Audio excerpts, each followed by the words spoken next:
कहानी की शुरुआत एक बूढ़े फार्मर से होती है जो अपने तीनों बेटों को बुलाता है और उन्हें गेहूं का कुचला हुआ खेत दिखाता है। अब फादर अपने बेटों को रात में पहरा देने के लिए ऑर्डर देता है ताकि ये पता लग सके किसने गेहूं को कुचला है। अब जो दो भाई थे वो बहुत ज्यादा चालाक थे, तो वे अपने छोटे भाई को वहाँ पर रुकने के लिए कहते हैं और खुद अपने घर चले जाते हैं। उसके बाद जॉन अपने दोस्त से बातें करता है और तभी उसे कुछ आवाज सुनाई देती है। तब वो ऊपर मचान पर जाता है तो वहाँ पर एक व्हाइट कलर का हॉर्स दिखाई देता है जो बहुत ज्यादा शाइन कर रहा था और वह हाइट में भी बहुत बड़ा था। वो उसे पकड़ने के लिए एक रस्सी फेंकता है, लेकिन वह हॉर्स रस्सी लेकर भाग जाता है और तब जॉन भी उसके पीछे पीछे जाता है और वे चलते चलते एक दलदल में गिर जाते हैं। और तब जॉन को हॉर्स की तरफ से बहुत दुख होता है और वह उसे बचाने के लिए एक मिल व्हील का यूज करता है और उसे कैसे भी करके बाहर निकाल लेता है। और उसके बाद वो देखता है और उसकी आंखों में आंसू थे, तो वो उससे कहता है तुम जाओ और यहाँ पर खेत कुचलने मत आना। तब घोड़ा उसे थैंक्स करके वहाँ से चला जाता है। उसके बाद जॉन अपने घर आकर सो जाता है और सुबह को देखता है वहाँ पर दो रॉयल घोड़े खड़े थे और उन्हें देखकर वे बहुत खुश होता है। और तभी वहाँ पर एक छोटा घोड़ा दिखाई देता है जिसका नाम पॉल था। दरअसल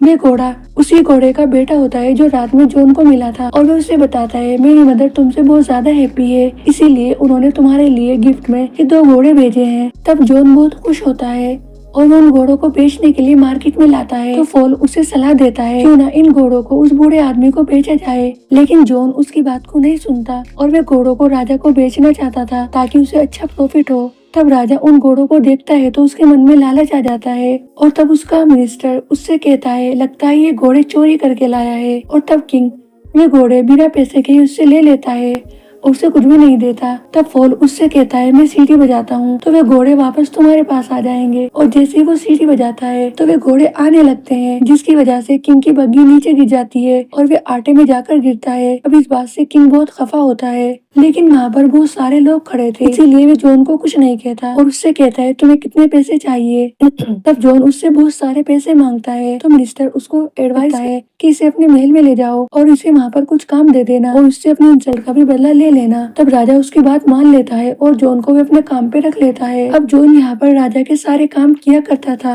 अब एक दिन राजा का असिस्टेंट उसको एडवाइस करता है कि इसे फिनिक्स बर्ड पकड़ने के लिए भेजो जो इस दुनिया में मौजूद ही नहीं, तो वे कैसे उसको पकड़ेगा और जब ये काम वो कर नहीं पाएगा तो तुम उसे मौत की सजा दे देना, इससे आपका बदला भी पूरा हो जाएगा। अब राजा उसकी बात को एग्री करता है और वे उसे फिनिक्स बर्ड पकड़ने के लिए भेजता है। फॉल उससे कहता है तुम बेवकूफ हो, इतना डेंजरस काम कैसे कर लोगे, लेकिन वो उससे कहता है कि मैंने राजा को प्रॉमिस किया और मैं इस काम से पीछे नहीं हट सकता। अब वे दोनों उसको ढूंढने के लिए जंगल में जाते हैं तो फॉल उसका साथ देता है और वो उसे एक जंगल में ले जाता है जहाँ पर बहुत सारे ड्रीम नट लगे हुए थे और वो उससे कहता है फायर बर्ड को ये ड्रीम नट बहुत पसंद है और इसे खाकर वे बेहोश हो जाएगा, तब तुम उसे पकड़ लेना। तब जॉन बहुत सारे नट तोड़ लेता है। अब वे एक नट खुद भी खाना चाहता था, लेकिन पॉल उससे कहता है अगर तुम इसे खाओगे तो गहरी नींद में सो जाओगे। अब वे एक ऐसी जगह जहाँ पहुँचते हैं जहाँ पर फिनिक्स बर्ड रहा करता था और वो रेत के पीछे उसका वेट करते हैं और वहाँ पर बहुत सारे नट रख देते हैं और तब बर्ड वहाँ पर आता है और सारे नट खा लेता है और उसके बाद बेहोश हो जाता है।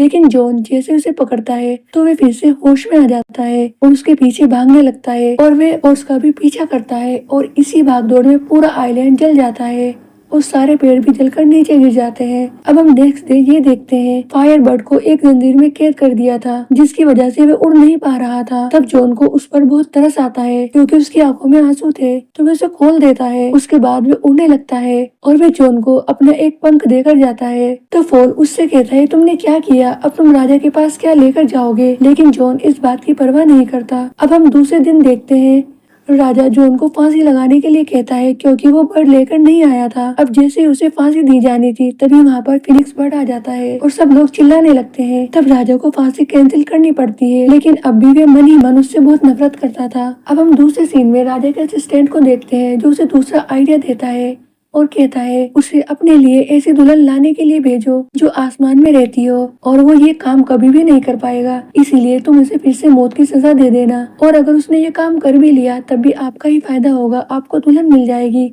अब राजा उसकी बात से एग्री हो जाता है और वे जॉन को इस मिशन पर भेज देता है। यहाँ पर भी हॉर्स उसे सब करने से मना करता है और ये कहता है ये बहुत डेंजरस वर्क है जो तुम करने जा रहे हो, लेकिन जॉन उसकी बात फिर से नहीं सुनता और वे दोनों अब पहाड़ी पर चढ़ने लगते हैं और अब वे दोनों बहुत बड़े क्रिस्टल में पहुँचते हैं जहाँ पर बर्फ का बहुत बड़ा गेट लगा हुआ था जिसे तोड़ना बहुत मुश्किल था। और तब फिनिक्स बर्ड की हेल्प से जॉन उसे तोड़ देता है और जैसे ही वो अंदर जाता है तो वहाँ पर बहुत सारी खूबसूरत लड़कियां सो रही थी और वे बर्फ की कुर्सी पर बैठी हुई थी। फिनिक्स बर्ड का वेदर उनकी हेल्प करता है और वे सोई हुई राजकुमारी को जगा देता है। तब वे लड़की उससे पूछती है तुम कौन हो? तो वे उसे बताता है मैं राजा का हेल्पर हूँ और तुम्हें लेने आया हूँ ताकि राजा तुमसे शादी कर सके। तो प्रिंसेस उससे कहती है अगर तुम्हारे राजा इतने बहादुर होते तो मुझे वो खुद लेने क्यों नहीं आए? और वे ये कहकर पहाड़ से कूद जाती है। तब जॉन उसे बचाने के लिए उसके पीछे जाता है लेकिन वहाँ पर प्रिंसेस की ड्रेस फट जाती है। अब वे दोनों नीचे गिरने लगे थे और तभी फॉल उन दोनों को बचा लेता है। अब हम नाइट का सीन देखते हैं जहाँ पर फॉल ये फील कर रहा था जॉन उस लड़की से प्यार करने लगा है। तो वो उसे समझाता है कि राजा के दुल्हन है, तुम उसके बारे में ना सोचो, तुम्हें इससे अच्छी लड़कियां मिल जाएंगी। लेकिन यहाँ पर भी जॉन उसकी बात को अनसुना करता है और फिर नेक्स्ट डे जॉन उस लड़की को राजा के लिए लेकर आता है तो सब बहुत खुश होते हैं, यहाँ तक कि राजा भी खुश हो जाता है। राजा उसे बहुत सारा इनाम देता है लेकिन जॉन फिर भी खुश नहीं होता और वे प्रिंसेस को बहुत मिस करता है। और तब वो रात में उससे मिलने के लिए जाता है और उसे फूल देता है लेकिन तभी वहाँ पर किंग के आदमी आ जाते हैं और वे प्रिंसेस को अपने साथ ले जाते हैं। अब राजा प्रिंसेस को शादी के लिए कहता है तो वो उससे कहती है मैं तुम्हारे से शादी तब करूंगी जब तुम मेरी दादी की खोई हुई रिंग को मुझे वापस लाकर दो जो एक समंदर में गिर गई थी। अब राजा इस बात से बहुत परेशान होता है और तभी वहाँ पर फिर से जॉन आ जाता है। उसे देखकर किंग बहुत खुश होता है और ये मुश्किल काम भी उसे करने को कहता है। अब जॉन फॉल से हेल्प के लिए कहता है लेकिन फॉल उससे कहता है वो उसके बारे में कुछ भी नहीं जानता और वे अपनी मोम से पूछकर उसे बताता है कि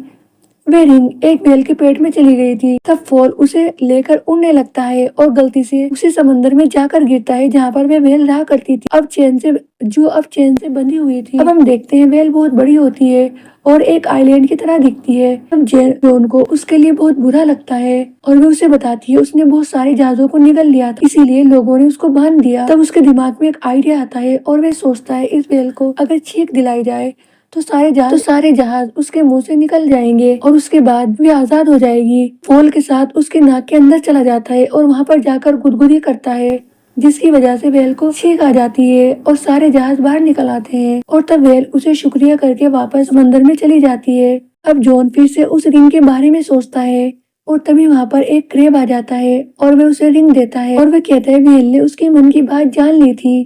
तब जॉन प्रिंसेस के पास वो रिंग लेकर आता है तो ये बहुत खुश होती है और सोचती है जॉन उसके लिए कुछ भी कर सकता है। अब हम फिनिक्स बर्ड को भी देखते हैं जिसे राजा ने बहुत बड़े मीनार में बांध दिया था। इधर राजा का असिस्टेंट उस बोलने वाले हॉर्स को भी देख लेता है जिसका नाम पोल था और वे सोचता है जॉन के साथ कोई डेविल लगा हुआ है। वे जॉन को पकड़ने के लिए प्रिंसेस के रूम में आते हैं और उसे पकड़कर कैद खाने में डाल देते हैं। उसके जेब से फिनिक्स का फेदर भी निकाल लेते हैं। इधर राजा फॉल को बोलते हुए देखता है तो उसे गोली मार देता है और उसके बाद प्रिंसेस बहुत ज्यादा हर्ट होती है और वो कैसे भी करके जॉन के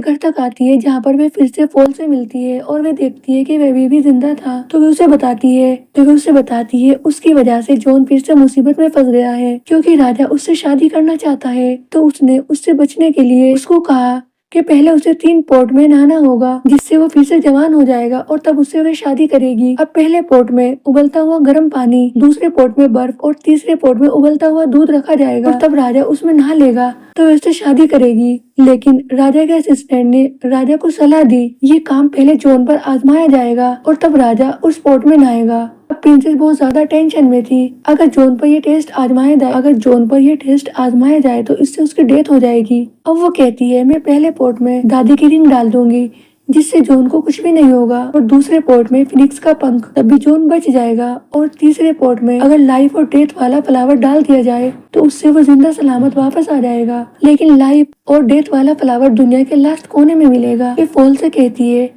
तुम ये काम कर सकते हो तो वो उससे कहता है मैं इतनी जल्दी ये फ्लावर कैसे ला सकता हूँ। तब प्रिंसेस कहती है तुम्हारी स्पीड बहुत ज्यादा है और तुम ये काम कर लोगे। अब हम मॉर्निंग टाइम देखते हैं जहाँ पर राजा सभी लोगों को ये कहता है उसने जॉन को दूसरा मौका दिया है। तब वहाँ पर 3 बड़े बर्तनों को रख दिया जाता है। पहले बर्तन में जब जॉन कूदता है तो प्रिंसेस चुपके से उसमें जादुई रिंग डाल देती है जिससे उसे कुछ भी नहीं होता। अब दूसरे पोर्ट में जब वो कूदता है तो फिनिक्स का पंख जो सोल्जर्स ने कैद कर दिया था वहां पर आ जाता है, जिसकी वजह से वो बच जाता है। अब वो तीसरे पोर्ट में भी कूद जाता है। अब हम देखते हैं फॉल, वो फ्लावर अभी भी नहीं ला पाया था और वो बहुत स्पीड से फ्लावर तोड़ता है और वो ये भी जानता है अगर उसने ये फूल तोड़ा तो ये जिंदा नहीं बच पाएगा, लेकिन वो अपने दोस्त के लिए फूल को तोड़ लेता है और कैसे भी करके वो फूल पोर्ट में डाल देता है, जिसकी वजह से जॉन एक प्रिंस की तरह वापस बाहर आता है। अब हम देखते हैं राजा भी पहले पोर्ट में कूदता है तो वो एक बबल में कैद हो जाता है और आसमान में उड़ जाता है, जिसे देखकर सभी लोग बहुत खुश होते हैं क्योंकि वो इस राजा से खुश नहीं थे और तभी जॉन को अपना राजा मान लेते हैं। अब जॉन और प्रिंसेस की शादी हो जाती है। इस तरह से इस मूवी की हैप्पी एंडिंग हो जाती है।